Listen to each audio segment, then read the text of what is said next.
लेकिन खुद गांधी जी ने बुलावा क्यों भेजा? जाहिर है भेड़ों जैसे हमारे झुंड को अपने साथ शामिल करना होगा। उनके असर से बचे रहना। वो भगवान नहीं है। हम अपनी बात पर कायम रहेंगे।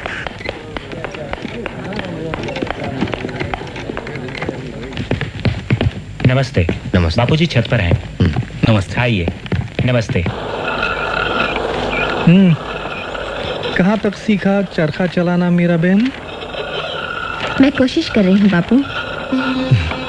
गुड। तुम बिल्कुल सही काट रही हो। ध्यान दोगी, लगन के साथ करोगी तो एक दिन तुम निपुण हो जाओगी। बिल्कुल सही। Good good, that is right. Bapuji, doctor Ambedkar आवे आज। हाँ हाँ हाँ, डॉक्टर अंबेडकर, आप मुझसे मिलना चाहते थे? गांधी जी, आपने ही मुझे चिट्ठी भेजकर बुलाया था। हाँ हाँ हाँ, याद आया। पता चला है कि आपको शिकायत है मुझसे और कांग्रेस से। मैं आपको बता दूं, अछूतों की समस्या को लेकर मैं चिंतित रहा हूं मेरे बचपन से। तब आप पैदा भी नहीं हुए थे डॉक्टर अंबेडकर। मेरे प्रयासों से ये बात कांग्रेस के मंच पर भी उठाई गई। और यही नहीं, हमने 20 लाख रुपए भी दिए हैं अछूतों के जीवन सुधार के लिए। आश्चर्य की बात है कि आप जैसा व्यक्ति कैसे विरोध कर सकता है मेरा और कांग्रेस का। असल में कांग्रेस ने इस समस्या को समझने का सिर्फ दिखावा किया है, दांभिकता भरे झूठे और खोखले आश्वासन देकर। आपने कहा कि कांग्रेस ने 20 लाख खर्च किए। मैं कहता हूं कि व्यर्थ खर्च की। अगर कांग्रेस अपना दायित्व समझती है तो कांग्रेस का सदस्य बनने की शर्त होनी चाहिए छुआछूत ना मानना, ना कि खादी पहनना। आप कहते हैं कि ब्रिटिशों के मन में हमारे लिए कोई बदलाव नहीं आया। मैं ये पूछता हूं कि हिंदुओं के मन में भी कहां बदलाव आया है हमारे लिए? जब तक वो अड़ियल बने रहेंगे तब तक हम विश्वास नहीं करेंगे हिंदुओं पर, कांग्रेस पर या किसी महात्मा पर। इतिहास साक्षी है कि महात्मा हवा के झोंके जैसे होते हैं, जो धूल तो उड़ाते हैं लेकिन ठोस कुछ नहीं करते।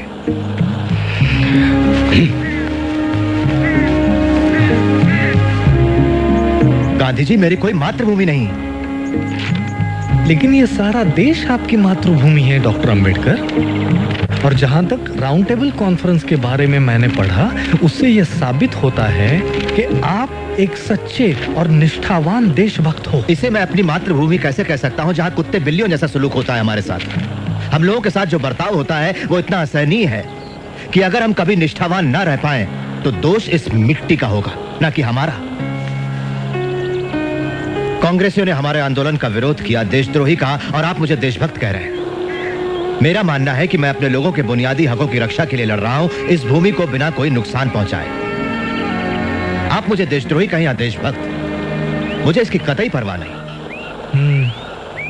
तो आपकी हमसे क्या अपेक्षा है डॉक्टर? आपने मुसलमानों और सिखों को राजनीतिक अधिकार देने की बात मान ली, जो कि राजनीतिक और आर्थिक रूप से अछूतों से ज्यादा आत्मनिर्भर है। गोलमेज परिषद ने अछूतों के लिए इसी तरह के राजनीतिक अधिकारों की सिफारिश की है। आपका क्या विचार है? मैं राजनीतिक आधार पर हिंदुओं और अछूतों में बंटवारे के खिलाफ हूँ। यह सरासर आत्मघाती निर्णय होगा। आपके स्पष्ट मत के लिए आभारी हूं। हमें पता चल गया कि इस संघर्ष में हम लोग कहां खड़े हैं। अब मैं इजाजत चाहूंगा गांधी जी।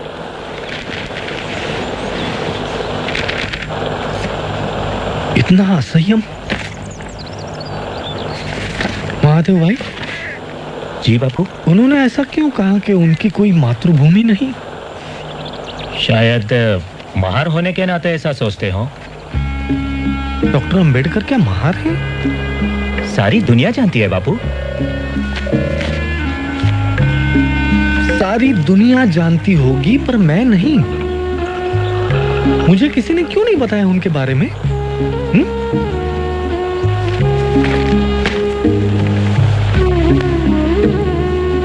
मुझे लगा वे तो पुरोगामी ब्राह्मण हैं, पूना के।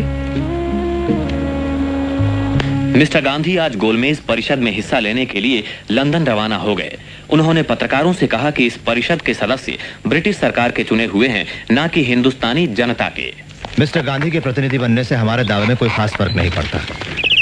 हमारी पहली जरूरत है पिछड़ी जातियों को राजनीतिक सत्ता से लैस करना, वही एक रास्ता है।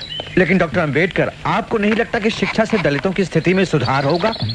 लगता है अब गांधी जी से मिलकर आए हैं।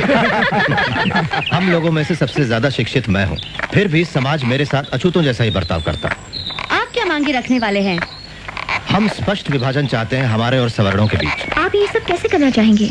हिंदुस्तान के भावी संविधान में पिछड़ी जातियों को ऐसा मूल अधिकार दिया जाए जिसके तहत छुआछूत कानूनन जुर्म हो और दोषी सजा का हकदार हो। लेकिन डॉक्टर अंबेडकर, मिस्टर गांधी ने कहा है कि स्वतंत्र निर्वाचन क्षेत्रों का परिणाम गंभीर होगा और जो अछूत है वो फिर भी अछूत ही रह जाएंगे। उन्हें कहने दीजिए।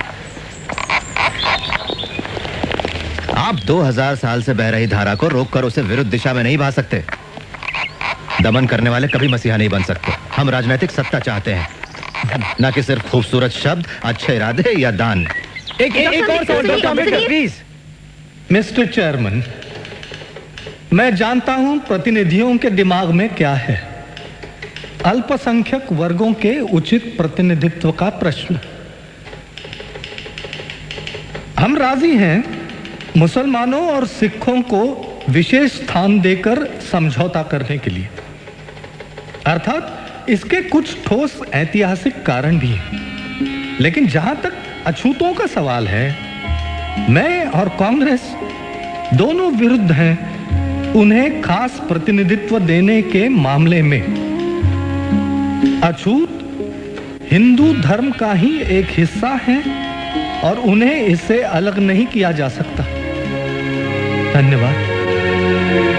हमारे खिलाफ लड़ाई का बिगुल बच गया। भीम, क्या हुआ? उन्होंने अल्पसंख्यक कमेटी को स्थगित कर दिया है। मैंने सुना है कि वो मुसलमानों के साथ एक सौदा करने वाले हैं। सौदा किस तरह का? कांग्रेस मुसलमानों की 14 मांगे मान लेगी अगर मुसलमान हमारा विरोध करें तो।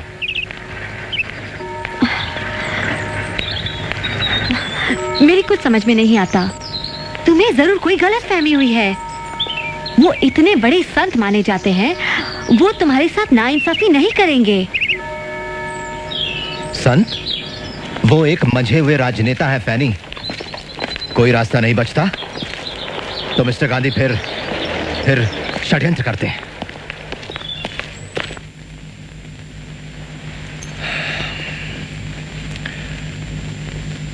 मिस्टर प्राइम मिनिस्टर और साथियों, मुझे बड़े दुख के साथ ये घोषणा करनी पड़ रही है कि हम सांप्रदायिकता के प्रश्न पर आपसी बातचीत के द्वारा किसी निर्णय पर पहुंचने में असफल रहे हैं। ये असफलता कमेटी के गठन में ही छिपी थी, जिसके सदस्य सरकार के प्रतिनिधि तो हैं, मगर जनता के प्रतिनिधि नहीं हैं। जहां तक कांग्रेस का सवाल है, वो सारे हिंदुस्तान का प्रतिनिधित्व करती है, जिसमें अछूत भी शामिल है। और मिस्टर चेयरमैन सर, मुझे इस बात में जरा सा भी शक नहीं है कि अपने समुदाय का पूरी तरह से प्रतिनिधित्व मैं करता हूं, पर महात्मा जी का दावा है कि कांग्रेस मुझसे ज्यादा अछूतों का प्रतिनिधित्व करती है। मैं इतना ही कहूंगा कि ये उन तमाम झूठे बयानों में से एक है जो गैर जिम्मेदार लोग अक्सर देते रहते हैं।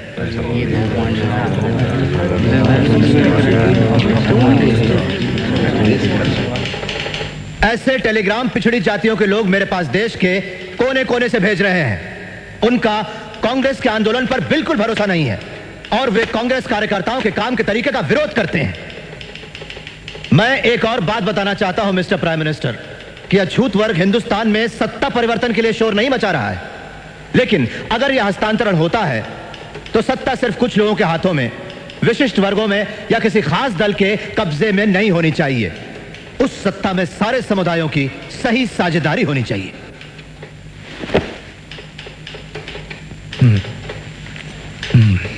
मुझे पूरा विश्वास है कि छुआछूत अब बिल्कुल खत्म होने वाली है और स्वतंत्र निर्वाचन क्षेत्र देने से यह कलंक बना रहेगा। मैं हिंदुस्तान के एक कोने से दूसरे कोने तक जाकर यह समझाना चाहूंगा अछूतों को कि छुआछूत हटाने का यह तरीका नहीं है। मेरे लिए तो छुआछूत जिंदा रहने से बेहतर है हिंदू धर्म की मौत। मैं बड़ी इज्जत करता हूं डॉक्टर अंबेडकर की, पर ऐसा लगता है कि जिस भयानक अन्याय की चक्की में वे पिस चुके हैं और संभवतः जिन कटु अनुभवों से वे गुजरे हैं, उनके कारण वे गुमराह हो गए हैं। डॉक्टर अंबेडकर का यह दावा कि वे समस्त अछूतों की वकालत करते हैं बिल्कुल उचित नहीं है। मैं ये विनयता से कहता हूं कि मैं प्रतिनिधित्व करता हूं हिंदुस्तान के समस्त अछूतों का। अछूतों के राजनीतिक अधिकारों की जो लोग बातें करते हैं, अपने हिंदुस्तान को कतई नहीं जानते। प्राणों की बाजी लगाकर इस तरह के राजनीतिक बंटवारे का मैं विरोध करूंगा।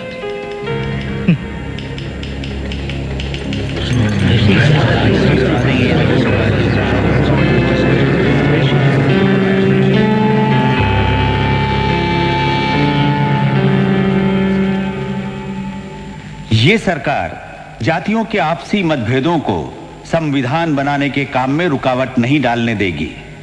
इसलिए जातियों के आपसी मतभेदों को आप कभी भी ज्यादा अहमियत ना दें। आप लोग, आप में से हर एक, इस कमेटी का हर एक सदस्य जातिगत सवाल को हल करने के लिए अपने हाथों दरखास्त लिखकर क्या मुझे भेजेगा और क्या मेरे फैसले को मानेगा। Thank you.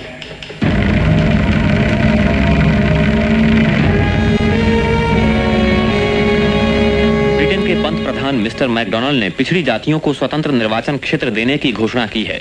यरोडा जेल में महात्मा गांधी ने कहा कि हिंदुओं का बंटवारा करने वाले इस निर्णय का वे तीव्र विरोध करेंगे।